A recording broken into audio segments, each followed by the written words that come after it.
right, guys, welcome back to Downtown Rams. As always, I'm your host, Alexis Kraft, joined here with my co host, Jake Ellenbogen, and we are continuing with our 2022 NFL Draft Prospect interviews. And joining us on the show right now, we have DeMarco Jackson, a linebacker from Appalachian State. How are you doing today? Doing pretty good. How y'all doing?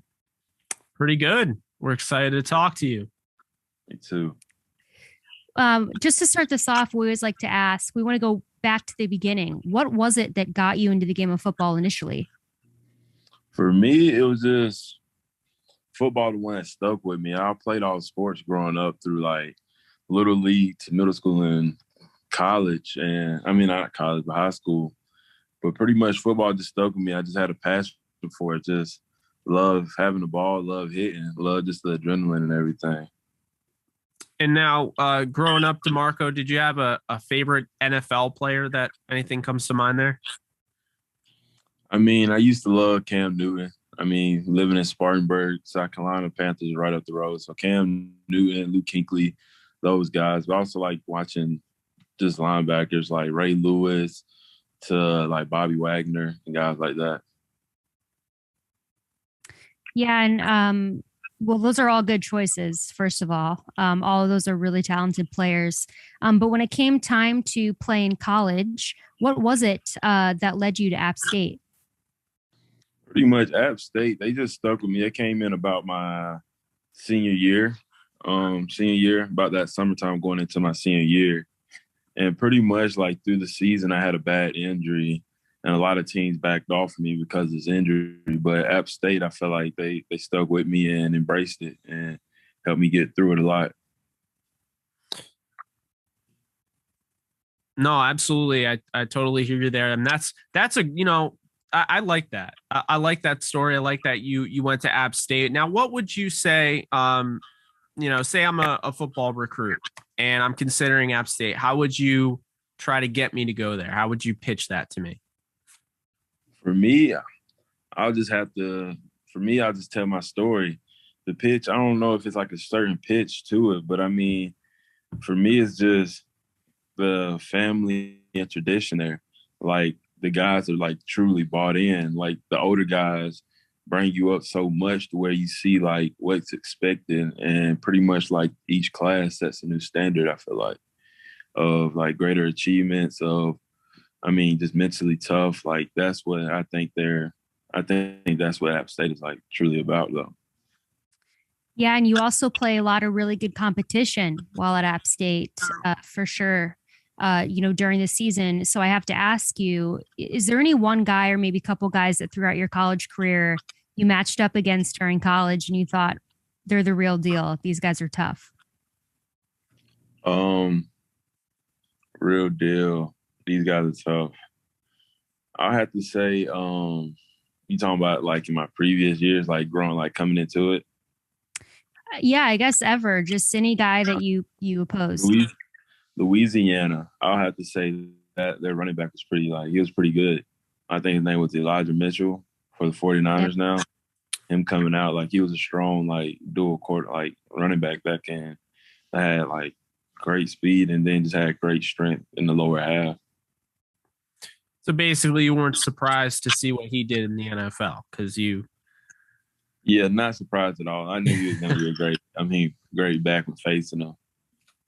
Yeah, no, I mean, absolutely. He had a very impressive season, and to be the second back taken in that draft by that team, I mean, that was pretty incredible what he's able to do because he was already behind the eight ball in that regard, being the second running back taken in that draft class for them. And I know Trey Sermon went in the third. They even traded up to get him. And then to see, Eli Mitchell become like their feature back. I mean, that was a pretty cool story throughout the season. But, kind of going into it, we talked about, the toughest or some of the tough guys that you faced. But is there a favorite game that you had in college, DeMarco? For me, I had to say it was two games like that year. It was when we 2019 beating UNC and USC, South Carolina. Like that season was pretty special. I mean, I just like I said, like those seniors, particular senior, Akeem Davis, me and him was good boys on the team, and pretty much like that was a great season between me and him. I feel like just ended it off the right way. Yeah, and just speaking of your position, the linebacker position, is there anything, any one trait that you think is most important for a linebacker to have? For me, I'll have to say instincts,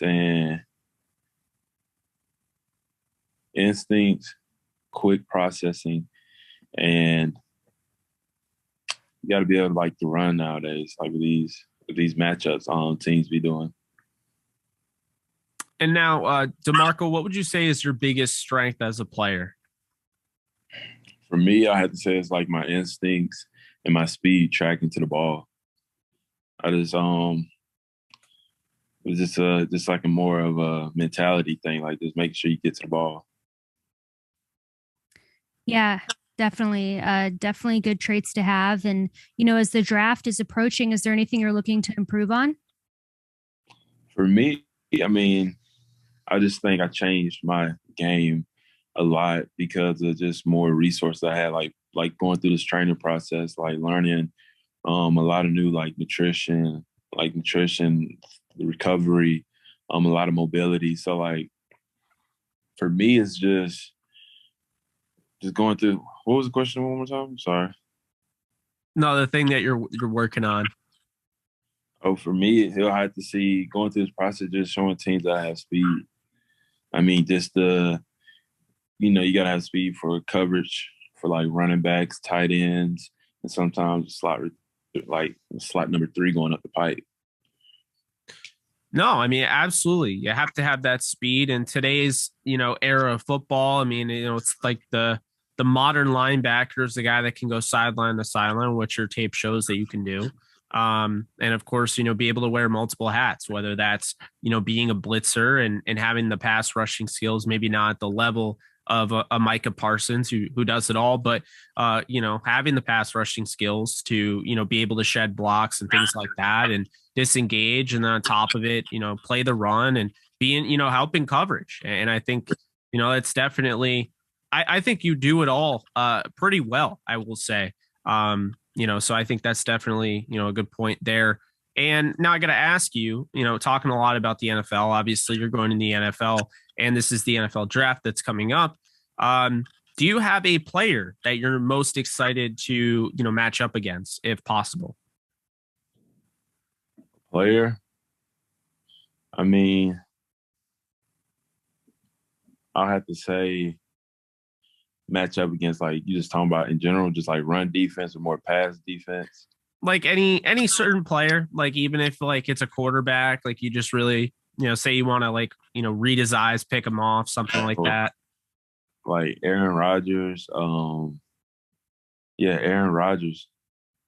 And that'll be like just a cool moment. I mean, like always watching those guys grow up. You just been fans of them just because of how long they stayed in the league and just how they just control the game a lot of the times. So yeah.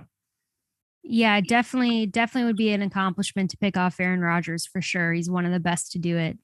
But we are a Los Angeles Rams based podcast during the season. So we ask every prospect that comes on our show, have you spoken to the Los Angeles Rams at all? Yes. I mean, going through the Senior Bowl and the Combine, you have interviews with the different teams. But I interviewed with them a couple of times. Yeah, well, we like to hear that. Alexis has said it, and I agree. I mean, we're both fans of your game, like what you do on tape.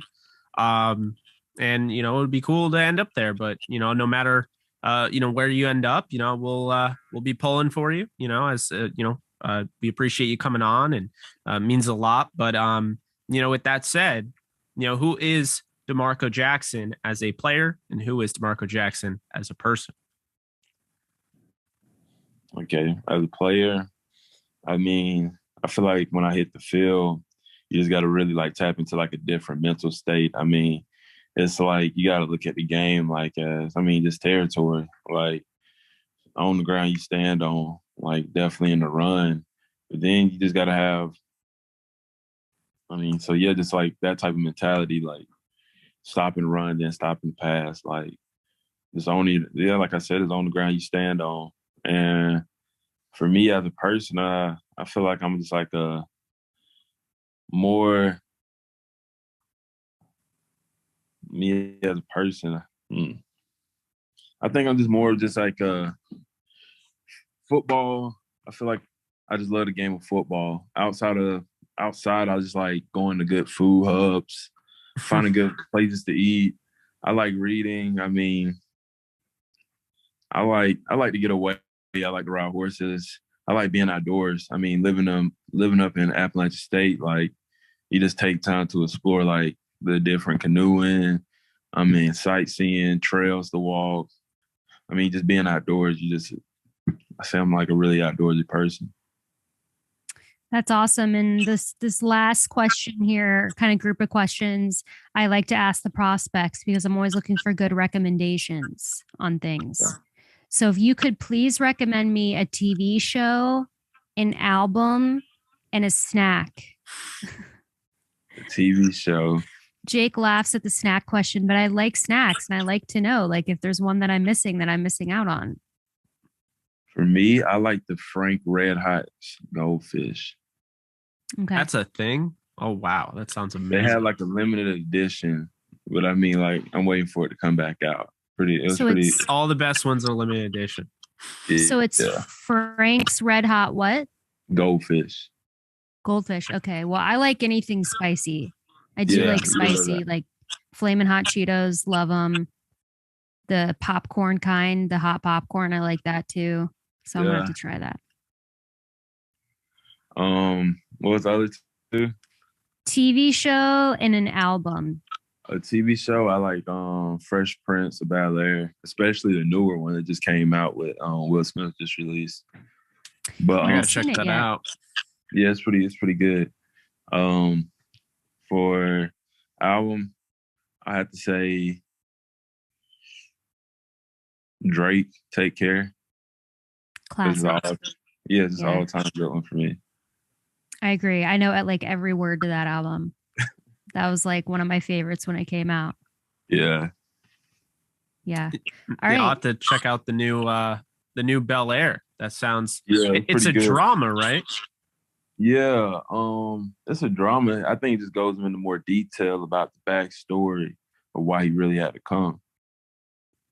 See, because there's always been like stuff out there that like, you watch Fresh Prince of Bel-Air and you're like, all right, like this is funny, but like there's something that we're not knowing about. Like there's something dark behind the scenes. Like we're not, so that's cool. I'm gonna have to. So it has to do with it's a prequel basically, or more of a prequel. Yeah, that's sick. It's like a more on the back. Yeah, it is. I'll say more of a prequel. Yeah, because there are conspiracy people all over, like Twitter and such, and they're like, Fresh Prince has some really dark stuff. Yeah, like I never really heard that, but I'm like thinking about it. I mean, he never really spoke on that part though. Yeah, exactly. Pretty crazy. Yeah. All right. Well, we got those 3 recommendations, which all sound very, very good. And I know the album is good already, but I definitely agree with that. But thank you so much, DeMarco, for coming on the show. We were really excited to hear that you've spoken to the Rams. We'd love for you to end up on the Rams, but if not, we're still going to be fans of you no matter where you go. So we wish you the best of luck continuing in this draft process, and we will keep in touch. All right, sounds good. Thank y'all for having me. Absolutely. You take care, man. Stay healthy. You too, man. All right, bye.